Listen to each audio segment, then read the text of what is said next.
Dracula. The name evokes chills and nightmares. He is a creature of the night, a fiend who feasts on human blood. But Dracula is more than just a fictional monster.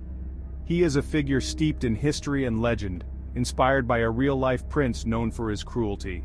Vlad III, Prince of Wallachia, was born in 1431. He earned the name Vlad the Impaler for his brutal method of execution. Vlad's reign was a time of terror for his enemies. His name became synonymous with cruelty and bloodshed. Centuries later, Bram Stoker stumbled upon the dark history of Vlad the Impaler.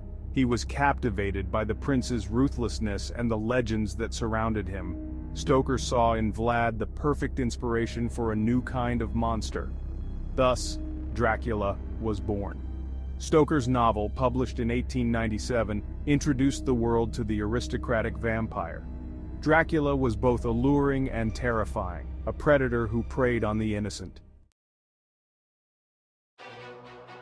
Vlad III, known as Vlad Tepes or Vlad the Impaler, cast a long shadow over Wallachia. He was born into a time of conflict and uncertainty. Wallachia, located in present-day Romania, was caught between the Ottoman Empire and the Kingdom of Hungary. Vlad's father, Vlad II Dracula, was a member of the Order of the Dragon. This chivalric order was dedicated to defending Christianity against the Ottoman Turks.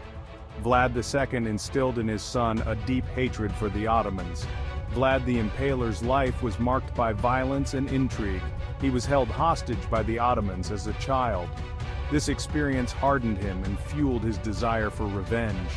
Vlad's brutality was not random. He saw it as a way to maintain order and defend his realm. Stoker was drawn to the historical Vlad's ruthlessness. He saw in him the potential for a truly terrifying villain. Dracula, like his inspiration, was a product of his time and environment. He was shaped by conflict and driven by a thirst for power. Vlad the Impaler ruled Wallachia with an iron fist. He was known for his harsh punishments and his unwavering pursuit of his enemies. Impalement, a gruesome form of execution, became his trademark.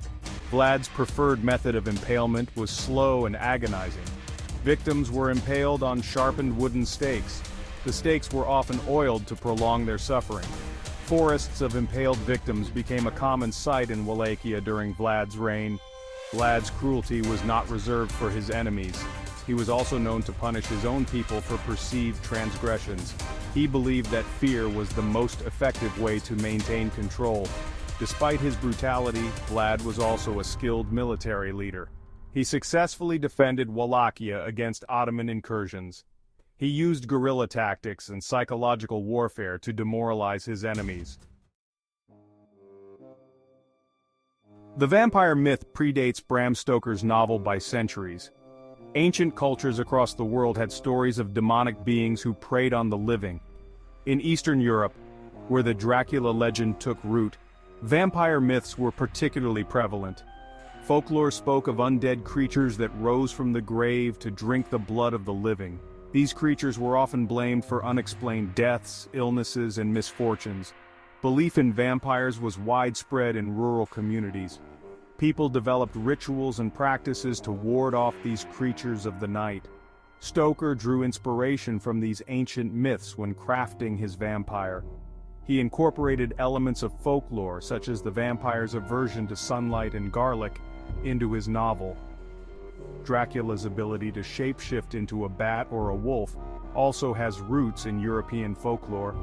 These creatures were often associated with darkness, evil, and the supernatural.